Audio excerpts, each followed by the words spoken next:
अगले और पिछले जन्म के बारे में जानने की उत्सुकता अधिकांश लोगों में होती है। इसे जानने के कुछ तरीके धर्म पुराणों में बताए गए हैं। इस जन्म में मनुष्य योनि मिलने का अर्थ यह नहीं है कि अगला जन्म भी इसी योनि में मिलेगा, क्योंकि जीवन मरण और अगला जन्म सब कुछ कर्मों के आधार पर ही तय होता है। गरुड़ पुराण में मनुष्य के हर कर्म का लेखा जोखा दिया गया है, जो न केवल उसके पाप पुण्य का निर्धारण करते हैं, बल्कि मरने के बाद मिलने वाली सजा और अगले जन्म की योनि के बारे में भी बताते हैं। कई बार गलत कार्य करने वाले यह सोचते हैं कि कोई उन्हें देख नहीं रहा है, इसीलिए कई बार लोग ऐसे पाप कर देते हैं जिनके गंभीर परिणाम न केवल इस जीवन में बल्कि अगले जीवन में भी भुगतने पड़ते हैं।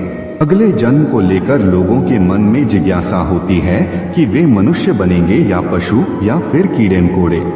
यदि इंसान बनेंगे तो महिला के रूप में जन्म लेंगे या पुरुष के रूप में।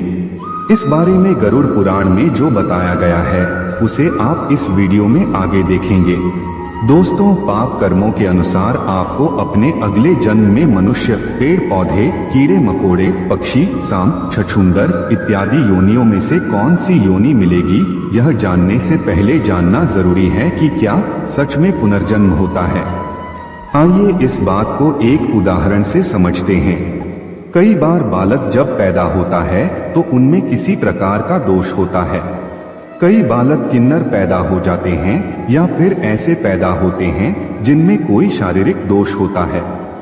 जैसे कोई जन्म से ही विकलांग पैदा होता है या जन्म से ही देखने में असमर्थ होता है। ऐसा होने के पीछे विज्ञान अपना तर्क देता है।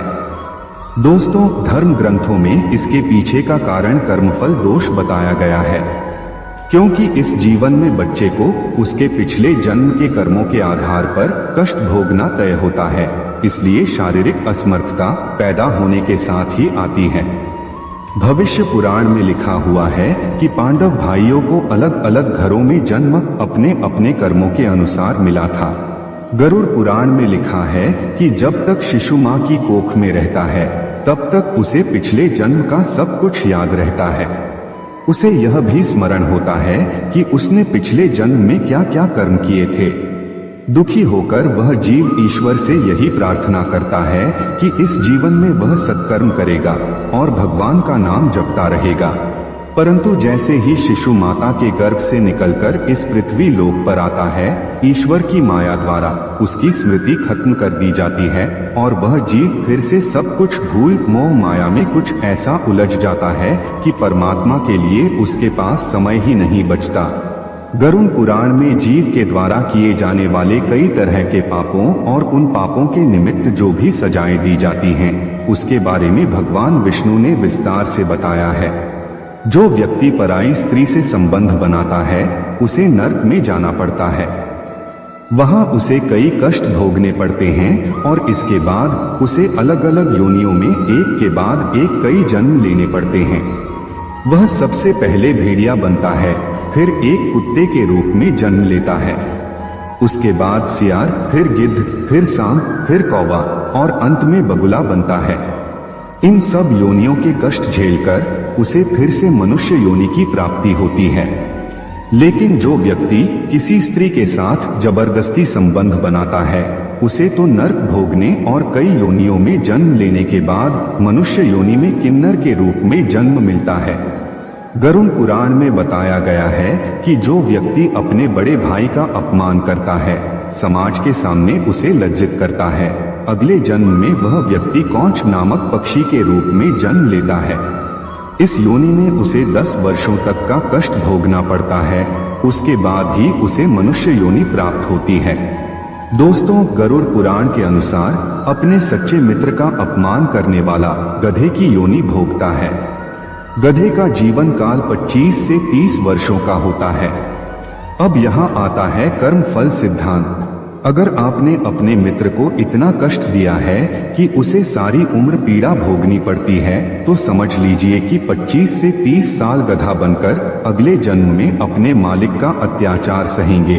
अगर आपका पाप क्षमा के योग्य रहा होगा तो कर्म फल सिद्धांत के अनुसार आप गधे की योनि से जल्दी ही मुक्त होकर एक साधारण मृत्यु को प्राप्त हो जाएंगे। माता पिता को कष्ट पहुंचाने वाली संतान कछुआ की योनि में जन्म लेती है। कछुए का जीवन काल बहुत लंबा होता है। कछुआ 20 या 30 साल नहीं जीता, बल्कि उसका जीवन काल 200 से 300 वर्षों के बीच का होता है। यानी कि इस अपराध की सजा बेहद लंबी है। बंदर की योनि में वही व्यक्ति जन्म लेता है जो अपने मालिक का विश्वसनीय होकर अपने मालिक का विश्वास तोड़ देता है। ऐसा पापी जीव बंदर के शरीर को प्राप्त करता है, जिसका सामान्य जीवन काल 20 वर्ष का होता है। जो व्यक्ति अपनों से लिया हुआ धन वापस नहीं करता या उनसे छल पूर्वक धन अर्जित करता है, कीड़े मकोड़ों की योनि में जन्म लेता है। योनियों का जीवन काल कितना लंबा होगा, वह व्यक्ति के कर्मफल पर निर्भर करता है। किसी के एहसानों को न मानने वाला बिच्छू की योनि में जन्म लेता है। दूसरों की निंदा करने वाला, बुरा बर्ताव करने वाला कीड़े मकोड़े के रूप में ही जन्म लेता है। ये एक ऐसी योनि है जिसमें आप कितने भी प्रतिभाशाली हो, आप में कितना भी हुनर क्यों न हो, आपको सम्मान कभी नहीं मिलता।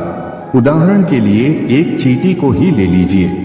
नीचे गिरती है, फिर चलती है, मंजिल तक पहुंचे बिना नहीं रुकती। परिश्रमी होती है, किसी को नुकसान नहीं पहुंचाती, फिर भी मनुष्य के पैरों के नीचे आकर मृत्यु को प्राप्त हो जाती है। लिहाजा जैसा आपने अपने पिछले जन्म में किसी और व्यक्ति के सम्मान को रौंदा था, अगले जन्म में उस जीव आत्मा के साथ भी ठीक वैसा ही होता है। गरुड़ पुराण के अनुसार धन संपत्ति की चोरी करने वाले व्यक्तियों को कीड़े मकोड़े के रूप में जन्म मिलता है। जो व्यक्ति चांदी के सामान की चोरी करता है वह कबूतर बनता है।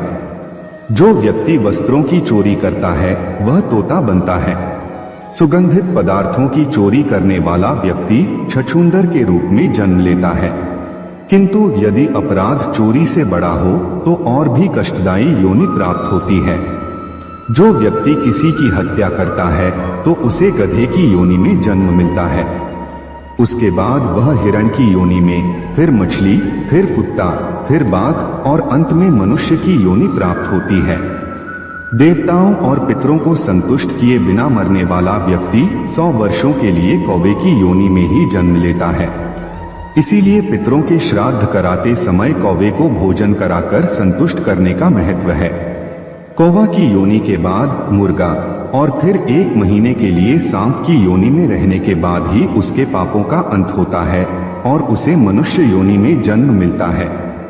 गरुड़ पुराण के अनुसार दूसरों के लिए अच्छा सोचने वाला, धर्म को मानने वाला, धार्मिक ग्रंथों में विश्वास रखने वाला, पशुओं से प्रेम रखने वाला, माता पिता का आदर सम्मान करने वाला, अपने गुरु के द्वारा बताए गए मार्ग पर चलने वाली जीव आत्मा स्वर्ग में जाती है और अपने लिए मोक्ष के दरवाजे खोल लेती है।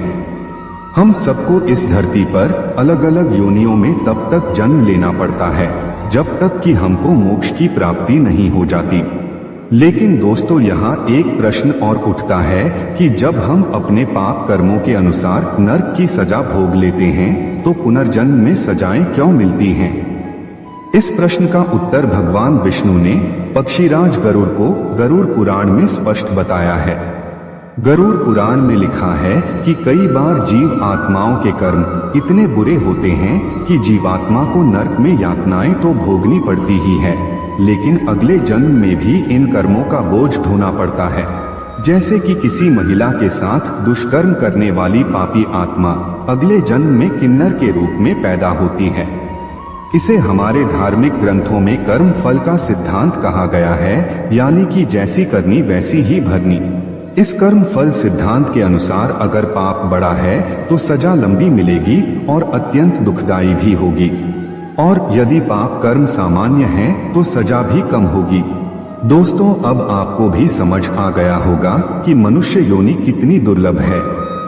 इसलिए यदि आप पुनः मनुष्य की योनि में जन्म लेना चाहते हैं या जीवन मृत्यु के इस कर्म चक्र से निकलना चाहते हैं तो इस जन्म में अच्छे कर्म और ईश्वर की भक्ति करें। दोस्तों, आपको इन योनियों से डरने की जरूरत नहीं है। यदि आप अपने विवेक से अच्छे कर्म करेंगे, ईश्वर का प्रतिदिन स्मरण एवं आभार व्यक्त करेंगे, तो आपको इन योनियों से नहीं गुजरना होगा।